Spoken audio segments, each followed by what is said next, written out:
나눠볼 하나님 말씀은 누가복음 24장 13절에서 35절까지 말씀입니다.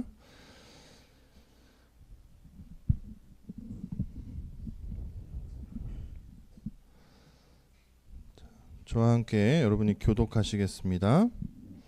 저희는 함께 새한글 성경으로 읽습니다. 그런데 보라, 그들 가운데 두 명이 바로 그날 어떤 마을로 가고 있었다. 예루살렘에서 11.1km 떨어진 곳인데 이름은 엠마오였다. 그들은 일어난 이 모든 일을 두고 서로 대화를 나누고 있었다. 그들이 대화를 나누며 의논하고 있을 때였다. 예수님이 몸소 가까이 다가가셔서 그들과 함께 걸어가셨다. 그러나 그들의 두 눈은 뭔가에 씌어 예수님을 알아보지 못하고 있었다. 예수님이 그들한테 말씀하셨다. 그대들이 걸어가면서 서로 주고받는 이 말들은 뭡니까? 그들이 어두운 표정으로 멈춰섰다. 근데 한 사람인 글레오바가 예수님께 대답했다. 예루살렘에서 묻혀 사시면서 당신 혼자만 요즘 일어난 일을 알지 못하십니까? 예수님이 그들에게 말씀하셨다. 무슨 일 말이세요? 그 사람들이 예수님께 대답했다. 나사렛 예수님 일 말입니다. 그분은 예언자였습니다. 하나님과 모든 백성 앞에서 일과 말에 능력이 있는 분이셨죠. 그런데 그 대장들과 우리 지도자들이 그분을 넘겨주어 사형 판결에 이르게 하고 그분을 십자가에 못 박아 매달았습니다. 우리는 그분이 머지않아 이스라엘을 풀려나게 할 뿐이라는 희망을 품고 있었습니다. 그러나 이게 다가 아닙니다. 이런 일이 일어난 지가 3일째입니다. 그런데 우리 가운데 여자들 몇 명까지 우리를 정신 못 차릴 정도로 놀라게 했습니다. 그들이 새벽에 무덤에 다다랐습니다. 그러나 예수님의 시신을 찾아내지 못하고 와서 하는 말이 천사들이 나타난 것을 보았다는 겁니다. 천사들은 예수님이 살아계시다고 했답니다. 그래서 우리와 함께 있던 사람들 가운데 몇 명이 무덤에 가서 보니 여자들이 말한 것과 같았습니다. 그러나 예수님을 보지는 못했습니다. 이때 예수님이 그들한테 말씀하셨다. 우둔한 사람들이여, 예언자들이 말한 모든 것을 믿는데 마음이 느리게 움직이는 사람들이여, 이런 일들을 그리스도가 반드시 겪어서 자기 영광에 들어가야 하는 것이 아니었던가요? 그러고는 모세와 모든 예언자들로부터 시작해서 모든 성경에서 자기를 두고 적어 놓은 것들의 뜻을 그들에게 풀이해 주셨다. 그들이 마음이 예수님은 더 가려는 것처럼 하셨다. 그들은 억지로 권하며 말했다. 우리와 함께 머물러 주세요. 해질녘이고 이미 날도 저물었습니다. 그래서 예수님이 그들과 함께 머무시려고 들어가셨다. 예수님이 그들과 더불어 비스듬히 기대어 앉으셨을 때의 일이다. 예수님이 빵을 들고 감사 기도를 드리셨다. 그러고는 떼어서 그들에게 건네주셨다. 그러자 그들의 눈이 확 열리고 예수님을 알아보았다. 이때 예수님은 그들 앞에서 사라지셨다. 그들이 서로 말했다. 우리 마음이 속에서 불붙지 않았나요?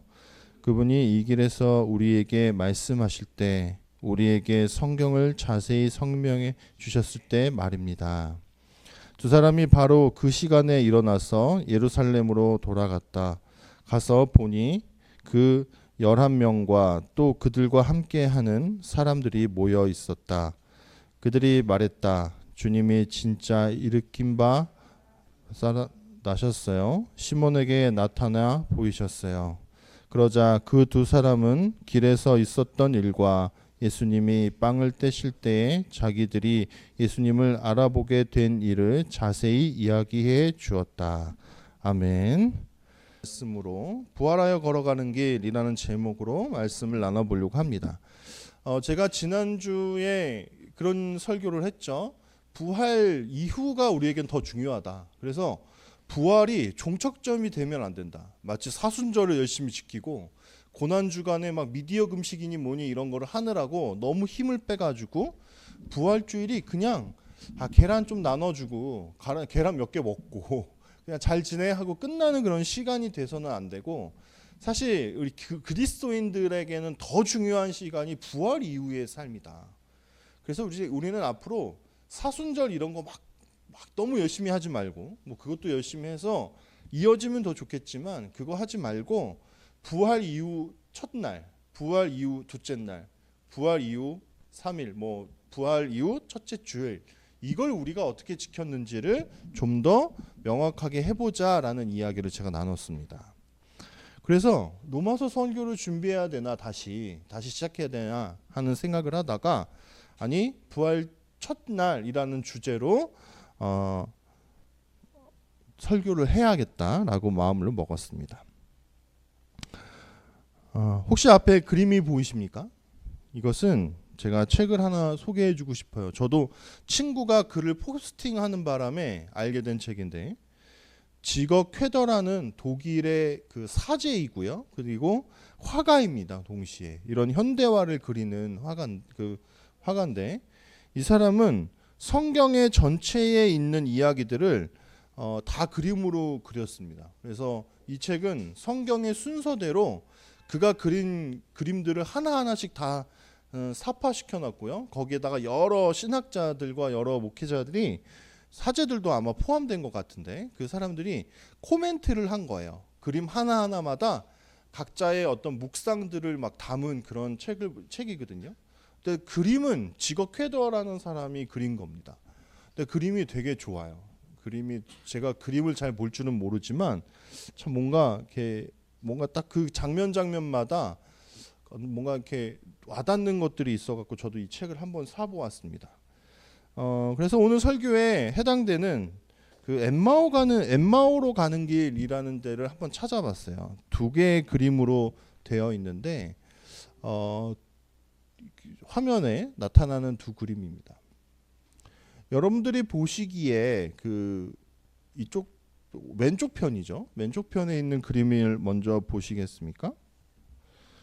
이 보면은 이거는 엠마오로 가는 길이라는 작품입니다. 그리고 옆에는 엠마오에서요. 엠마오에서 도착해서의 이야기고, 옆에는 엠마오로 가는 길입니다. 여러분이 만약에 엠마오로 가는 길이라는 것을 인터넷 검색창에 한번 쳐보시면, 보통 엠마오로 가는 뭐 어떤 일러스트나 어떤 그림이나 이런 것들은 모두 길이 먼저 묘사가 돼 있거나 넓은 들판에 세 사람이 딱 서 있는 것들을 그려놓은 게 많습니다. 그런데 어디에도 저 그림을 딱 보고 나서 처음에 저는 이게 왜 엠마오로 가는 길일까 하는 의문이 들었어요. 일단 길은 잘 보이지 않고요. 세 사람이 어떻게 포개져 가지고 이렇게 나타나고 있는데, 얼핏 보면 우리가 기존에 알고 있던 엠마오로 가는 길의 어떤 여느 다른 작품과는 전혀 다른 것을 묘사하고 있는 것처럼 보여서, 이게 엠마오로 가는 길이야 라고 생각하게 됩니다. 이것을 해석한 사람의 어떤 그 글을 보니까 지금 이 작품에서 위쪽 부분이 어둡게 표시가 되어 있습니다. 그리고 그쪽을 자세히 들여다보면 언덕에 십자가들이 이렇게 있어요. 그러니까 이것은 지금 십자가에서 예수 그리스도가 달려 죽으신 것들을 묘사하고 있습니다. 그래서 그것을 등지고 걸어왔던 이 두 사람의 어떤 심리 상태를 지금 반영하고 있는 거예요. 그들에게는 이 일 자체가 어두움 그 자체였습니다. 십자가에서 예수님께서 죽으셨고, 이 두 사람은 예수님을 따라서 뭔가 큰 일을 해내려고 했던 사람입니다. 예수님을 굉장히 사랑했고 예수님을 따랐는데, 예수님이 예루살렘에서 그리고 골고다 언덕에서 죽임을 당하신 겁니다. 그래서 그들이 며칠 동안에 경험했던 그 일은 저 그림에서 표시하는 것처럼 정말 어두움 그 자체였을 겁니다. 그리고 동시에 이 어두운 부분은 이 사람들의 마음 상태를 표시하고 있습니다. 어두움 그 자체겠죠. 절망했을 거니까요. 13절을 보시면 그들은 예루살렘으로부터 11.1km 떨어져 있는 엠마오라는 자신들의 고향으로 내려가고 있습니다. 우리가 예전에 읽었던 개역 성경을 보면요, 여기가 이런 글을요 어떻게 표시하냐면 그냥 가다라고 표시하지 않고 내려가다라고 표시하는 부분들이 있어요. 성경에서 내려가다라는 표시, 그러니까 뭔가 이렇게 물론 지리학적으로도 내려가는 게 맞는데, 왜냐하면 예루살렘 성이 800m나 높은 곳에 있거든요. 근데 그 내려감은요 그냥 육신의 어떤 걸음을 따라서 내려간 것을 이야기함과 동시에 그들의 영적 상태를 이야기할 때가 많습니다. 아브라함이 약속의 땅에 도착했는데 기근이 있습니다. 애굽으로 갔다, 내려갔다라는 묘사가 나옵니다. 그러니까 그냥 간 게 아니라 그가 약속에서 내려간 상태, 하나님의 은혜로부터 떨어져서 내려간 상태를 묘사하고 있습니다. 그러니까 이들도 지금 자기 고향으로 내려가고 있습니다. 그럼 이것은 어떠한 상태냐? 그들이 영적인 어떠한 걸음에서, 모험에서 실패했고 그들은 지금 낭망에 있다라는 것을 어떤 간접적으로 묘사하고 있는 겁니다. 그들은 어두운 현실로부터 지금 도망치고 있어요.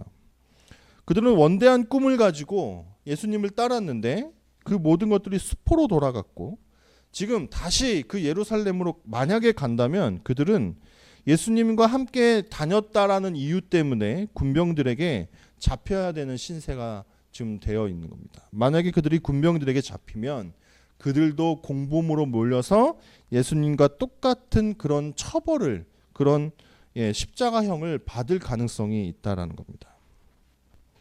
미래에 대한 확신, 안전함, 그들이 도전해 보려고 했던 그런 도전에서 실패했을 때, 그런 도전들이 사라졌을 때 우리는 어떻게 해야 됩니까? 아마도 우리가 당장 선택할 수 있는 것은 사람을 찾는 것일 겁니다. 이들도 그런 답답한 현실 가운데 가장 먼저 했던 일이 무엇입니까? 고향 친구끼리 함께 고향으로 내려가는 것이었습니다. 도피하는 것이었습니다. 그냥 그 사람이 나랑 똑같은 출신 엠마오 사람이니까 우리 그냥 고향으로 가자라는 아마 이야기를 했을 것이고, 거기서 그냥 그 두 사람은 의지하면서 자신들의 고향에 가서 피난하려고 했던 것입니다. 14절을 보시면 그들이요 일어난 일에 대해서 이런저런 이야기를 하면서 가고 있습니다. 슬픔을 위로했겠죠. 그 일에 대해서 여러 가지 해석을 가미했을 수도 있고 어떠한 코멘트를 달았을 수도 있지만, 근본적인 그 둘의 대화는 아마 서로를 위로하는 것이었을 겁니다. 괜찮을 거야. 그냥 우리 고향에 내려가서 살면 우리는 안전할 거야 라는 등의 어떤 절망적인 이야기 외에는 없었을 겁니다. 우리가 위기에 닥치면 가장 먼저 하는 일이 먼저 사람을 찾고 사람을 의지하는 겁니다. 물론 분명히 하나님께서는요 사람을 통해서 일하시고요 위로를 주실 때가 있습니다.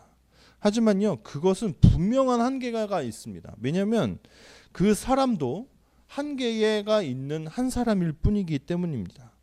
그래서 우리가 때로는 사람이 좋아서 교회를 다니고 사람에 의지해서 신앙생활을 키워가다 보면 그것은 분명히 언젠가는 벽에 부딪힐 때가, 그러한 시기가 올 수 있다라는 겁니다. 15절과 16절을 한번 눈으로 보시죠.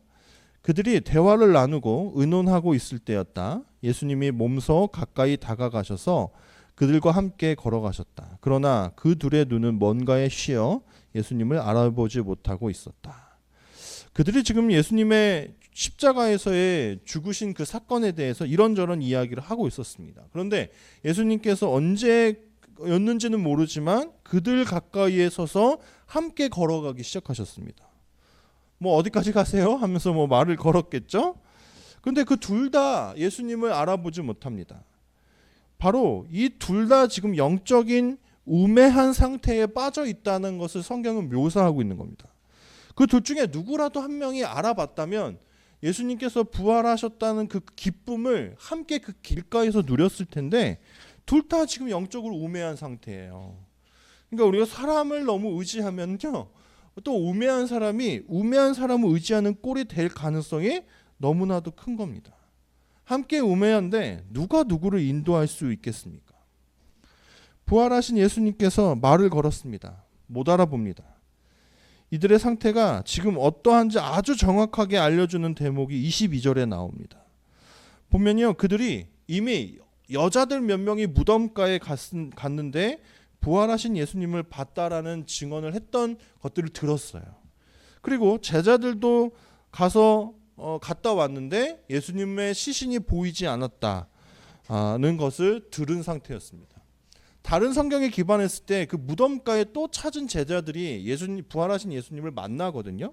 아마 이들은, 이 두 사람은요, 예수님의 그 시체가 사라진 상태까지만 알고 고향으로 내려온 것 같아요. 그러니까 조금만 더 버텼다면, 거기서 조금만 더 시간을 갖고 있었다면 부활하신 예수님을 그 자리에서 만났을 텐데 그걸 참지 못하고 고향으로 내려온 상태인 거예요. 그러니까 그러한 이야기까지 들었는데 이들은 믿지 않는 겁니다. 아마 누군가가 예수님의 시신을 빼돌렸을지도 몰라 하는 상태로 그냥 그 고향으로 귀향을 한 겁니다. 부활의 증언도 있고, 그리고 부활하신 예수님이 그들 곁에 지금 서서 동행하시는데도 모르고 있습니다. 그럼 지금 직업 쾌더가 엠마오로 가는 길을 왜 이렇게 그렸는지가 분명하게 나오고 있는 거예요. 저 어두운 부분은 이 사람들의 영적인 상태입니다. 부활의 증언을 들었고 부활하신 예수님이 그들 곁에 살아서 역사하시면서 함께 걸어가면서 함께 이야기를 나누고 있는데도 그들은 지금 예수님의 그 부활 소식을 깨닫지 못하고 느끼지 못하고 그 부활 기쁨을 누리지 못하고 있는 상태에 이르러 있는 겁니다. 25절과 에서 27절까지를 한번 보십시오. 이때 예수님이 그들한테 말씀하셨다. 우둔한 사람들이여, 예언자들이 말한 모든 것을 믿는데 마음이 느리게 움직이는 사람들이여, 이런 일들을 그리스도가 반드시 겪고서 자기 영광에 들어가야 하는 것이 아니던가요? 그러고는 모세와 모든 예언자들로부터 시작해서 모든 성경에서 자기를 두고 적어 놓은 것들의 뜻을 그들에게 풀이해 주셨다, 이렇게 기록되어 있습니다. 그들이 지금 지나온 어두운 현실을요, 예수님께서 묘사하고 설명해 주는 단어가 있습니다. 이 우둔한 사람들아. 당황하지 않았겠습니까? 지금 이 두 사람은요, 엠마오로 가고 있는 제자들은 이 옆에 서 계신 분이 누군지 정확하게 모릅니다. 그런데 욕을 한 바가지 먹은 거죠. 야, 이 멍청한 사람들아, 뭐 이런 겁니다. 그런데 그렇게 심한 말을 하실 정도로 그들의 상태가 그랬습니다. 예수님이 하신 일이 있습니다. 그들과 동행하면서 성경을 풀이해 주셨습니다. 그들이 너무나 많이 들었고 어린 시절부터 수도 없이 교육받았던 구약 성경 속의 메시아에 대한 이야기들을 들려주셨습니다. 그냥 들려주실 뿐만 아니라 그것이 예수님의 일대와 예수님의 죽음과 부활과 관련되어 있다라는 것을 조목조목 설명해 주셨습니다. 그러한 예언의 사실들을 풀어서 설명하실 때 그들이 마음속에서 뜨거워졌다라는 그 후의 증언이 등장합니다. 직업회도는 엠마오로 가는 길에서 정말 중요한 부분을 어떤 길을 가고 있는 것으로 묘사한 것이 아니라 그들의 지금 영적인 어둠의 상태, 그리고 이 중간에 아주 구석에 작게, 여러분 성경책을 손에, 저거는 역사적 사실이 아닌데 여러분 성경책을요 이렇게 들고 있어요. 예수님이 성경책이 없죠. 그 당시에 그냥 예수님은 말씀 그 자체고 그 당시에는 두루마리일 텐데 어쨌든 그분이 예수님이다라는 걸 직업회도는 설명하고 싶었던 모양이에요. 지금 한 손에 어떤 책 같은 거를 듣고 계신 분이 두 사람 곁에 서서 성경을 막 해석해주고 있는 부분이 있습니다. 그때 그들의 머리 위로 어떤 일이 일어납니까? 성령의 뜨거움이 그들에게 임하는 것을 볼 수 있습니다. 그들이 지금 뒤로 하고 온 현실은 굉장히 어둡고 암울한 십자가 사건이지만 예수님께서 성경을 깨닫게 해주실 때 그들은 비로소 부활의 삶을 살아가기 시작한 겁니다. 그들이 고향에 도착해서 예수님과 식사 자리를 갖습니다. 그리고 그 떡을 떼시던 모습에 익숙해서 그분이 바로 예수님이다라는 것을 비로소 깨닫게 됩니다. 그들이 깨달았을 때 이미 예수님은 그들 곁에 계시지 않았습니다. 근데 그들이 서로에게 이렇게 얘기합니다. 32절을 보시면 그들이 서로 말했다. 우리 마음이 우리 속에서 불붙지 않았나요? 그분이 이 길에서 우리에게 말씀하실 때 우리에게 성경을 자세히 설명해 주실 때 말입니다.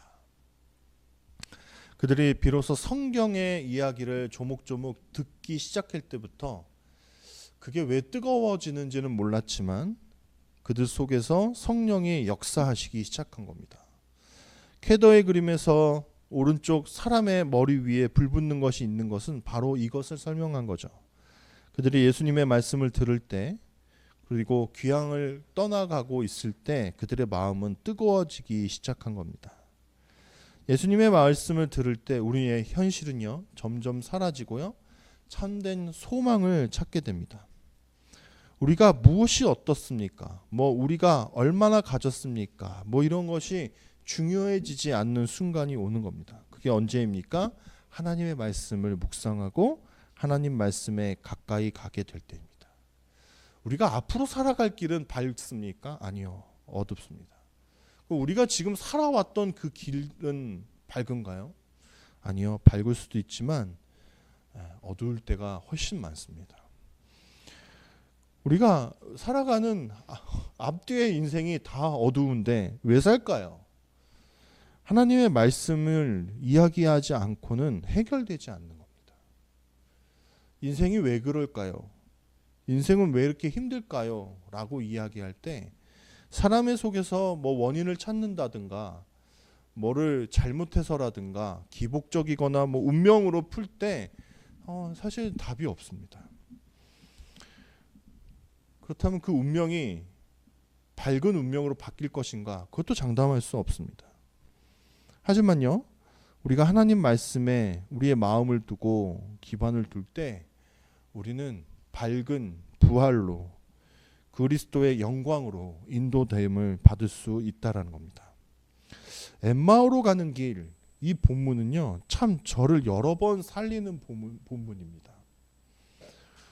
사실은 제가 지금 아주 어떤 이상한 우연의 일치, 제가 우연 같은 말을 잘 쓰지는 않는데 지난주에 본문에 이어서 지금 다음 단락을 다루고 있는데 저는 어제까지도 이 본문으로 설교해야지라는 생각 자체를 안 했습니다.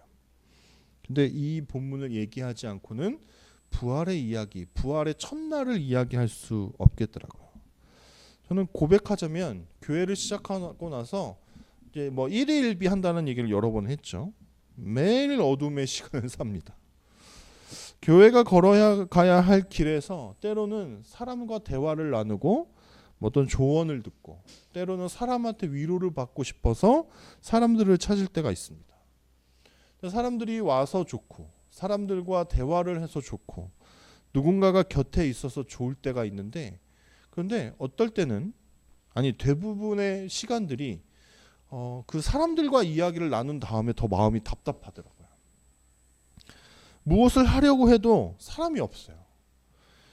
무엇을 하면 좋겠다는 얘기를 들어도 돈이 없습니다. 무엇을 하려고 해도요 시간이 없어요. 그래서 사람이랑 얘기하고 사람이랑 해답을 찾으면 계속 답답함만 있더라고요. 계속 한숨만 쉬더라고요. 그래서 시간이 없어, 돈이 없어, 사람이 없어 라는 게 늘 사람들과의 대화 속에서 끝나는 저의 대답이더라고요. 그래서 계속 한숨 쉬고 낭망하는 겁니다. 엠마오로 내려가는 사람들의 그 표정과 그런 마음 상태가 아마 저의 마음 상태였을 거예요. 최근에 어떤 목사님을 팔로우했습니다. 그분이 살아오셨던 그 개척교회의 일대기를 제가 사보면서 좀 적지 않게 잠깐의 위로를 받았습니다. 그래서 그 목사님과 소통하고 싶어서 인스타 팔로우를 했습니다. 근데 그분을 인스타 팔로우 하고 났더니요 어떤 일이 일어나냐면 저희와 같은 규모의 작은 교회들 그리고 뭔가 뭔가 여러 가지 그 은혜를 찾아다니는 여러 크리스찬들이 저한테 팔로우를 해오는 겁니다. 이게 뭐야? 난 이런 분 모르는데. 또 어떤 교회이고 뭐 이래요. 어떤 교회는 DM을 보내서 작은 교회들, 저희도 뭐 작게 시작한 교회지만 서로 소통하면서 지냈으면 좋겠다 하는 의미에서 DM을 보내오더라고요. 처음에 그런 것도 반가웠습니다. 지금도 그게 기분 나쁘거나 그러진 않습니다. 그런데 그들이 그런 여러 교회들을 막 알게 되고 찾다 보니까 다 보게 되잖아요. 저희 교회 현실이 제일 안 좋은 것 같은 거예요. 비교되니까. 그러니까 인스타 팔로우가 많이 들어와서 처음에는 적지 않게 기뻤는데 그것도 암울하다라는 생각이 들었던 겁니다. 사람들과의 대화, 현실, 뭐 보게 되는 인스타 계정들, 그게 다 저를 어둡게 하더라고요. 하지만 오늘 엠마오로 가는 길, 이 본문을 또 다시 묵상하고 설교를 준비하면서 다시 마음이 뜨거워지는 경험을 했습니다. 하나님의 말씀을 듣고 읽는 건요, 그런 것들은 뒤로 하고, 하나님 말씀에 가까이 하는 것은 뒤로 하고, 사람의 시선으로만 자꾸 세상을 보고 그 말에만 귀를 기울이니까 제가 오히려 우매해지는 것들, 어두워지는 것들, 답답해지는 것을 경험하게 됩니다. 여러분, 작은 교회가, 우리가 같은 작은 개척 교회가 하는 일이 뭐 얼마나 시원시원하겠습니까? 답답하겠죠. 저도 뭐 설교를 하다가 갑자기 뭘 만지거나 뭐가 매끄럽지 되지 않는 것들을 볼 때 그냥 늘 사람이 그립습니다. 하지만 그 답답한 걸음, 그리고 시원치 않은 그 일들을 하나님이 말씀으로 지시하셨고 그 길을 걸어가라고 명령하셨다는 사실을 잊지 않아야 된다는 겁니다. 세상을 볼 때 어둡지만 우리가 하나님 말씀에 귀 기울이면요, 우리의 삶은 어둡지 않다라는 것을 오늘 본문을 통해 깨닫습니다. 우리의 삶은 어두움입니다. 하지만요, 엠마오로 내려오는 내내 그 어두움을 견뎌야 했지만 우리가 길가에서 예수님의 말씀을 들을 때 우리는 그들이 뜨거워지는 경험을 했다라는 것을 오늘 본문을 통해서 알게 되었습니다. 옆에 있는 그림을 보면 그들은 비로소 그 뜨거움의 실체를 알았던 것 같아요. 그래서 그때 그들은 바로 즉시로 일어나서 예루살렘으로 올라갑니다. 앞에서 그랬죠. 내려갔다라는 표현은 영적인 어떠한 하락, 실패, 주춤함 이런 것들을 묘사합니다. 근데 그들이 즉시로 그 길로 다시 예루살렘으로 올라갔다고 합니다. 그들에게 회복이 일어난 겁니다. 두려움이 사라진 겁니다. 그들이 다시 예수님과 동행하는 그 길을 선택한 겁니다. 여러분, 그 고대의 이스라엘 사람들은요, 밤에 절대 다니지 않습니다. 왜요? 가로등이 없어요. 그리고 그 길은요, 강도들이 드글드글한 그 길입니다. 그래서 그들은 밤 6시 정도가 넘으면 절대 밖에를 나다니지 않습니다. 그런데 그런 것도 두렵지 않은 겁니다. 힘들게 11.1km를 내려왔던 그들이 다시 그 길을 올라갔다는 것은 그들의 마음속에 회복이 일어났다라는 반증이 되는 겁니다. 예수님이 보이지 않았다고 합니다. 그런데 그들은 예루살렘으로 올라갔습니다. 예루살렘은 아직도 예수님과 함께한 사람들을 잡아서 죽이려고 하는 군병들이 득실득실한 곳입니다. 하지만 그들은 올라갑니다. 세상의 시각으로는 어둡고 실패가 가득한 곳이지만 그들은 다시 올라갑니다. 아이러니하죠. 예수님이 부활하셔서 그들 곁에 서셔서 함께 동행하셨지만 못 알아보고 고향길까지 내려왔던 실패의 인생이었습니다. 하지만 이젠 더 이상 예수님이 육안으로는 보이지 않고 그들 곁에는 없지만 그들이 예수님의 부활을 확실히 믿고 깨달았을 때 그들은 다시 올라가는 길을 선택했던 사람들입니다. 여러분, 예수님은 보이지 않습니다. 저도 수도 없이 예수님은 정말 살아계실까라고 질문합니다. 저도 하루에도 몇 번씩 예수님을 의심하고 제 신앙을 점검해 봅니다. 이렇게 힘들게 살았는데 천국이 없으면 어떡하지? 이렇게 힘들게 사는데 윤회해버리면 어떡하지? 뭐 이런 생각들을 가끔 합니다. 윤회하면 다시 또 이 고통스러운 인생을 또 살아야 되잖아요. 그게 윤회가 갖는 한계거든요. 영원한 천국이 없으면 어떡하지? 하지만요, 또 다시 예수님 말씀 앞에 섰을 때, 우리는 비로소 예수님과 함께 다시 살아날 것이고, 이미 다시 살아난 삶을 살고 있고 영원한 천국으로 갈 수 있다라는 그 사실을 믿고 의지합니다. 여러분은 지금 어떠한 상태입니까? 때로는 내려가는 삶을 살아가고 있을 수도 있고 잠깐의 올라감을 경험할 수도 있습니다. 내려가고 올라감의 어떠한 기준점은 우리가 더 좋은 마음을 품었는가? 우리의 상황이 좋아졌는가? 그러한 것에 달려 있지 않습니다. 상황이 나빠져도 우리 곁에 하나님이 예수 그리스도의 말씀이 있으면 우리는 예루살렘으로 올라가는 삶을 살 것이고, 우리가 아무리 좋은 환경과 아무리 좋은 상황 가운데에 이르렀다 할지라도 그 속에 예수님의 말씀이 없으면 우리는 엠마오로 내려가는 길을 선택할 수밖에 없다는 사실을 깨달아 하셨으면 좋겠습니다. 함께 부활의 첫날을 맞이하시길 바랍니다. 부활의 첫날 예수님이 우리와 동행하셨고 그분의 우리에게 그 말씀을 들려주셨던 그 날을 기억하며 하루하루 살아내시는 저와 여러분이 되셨으면 좋겠습니다. 이 시간 함께 기도하길 바랍니다.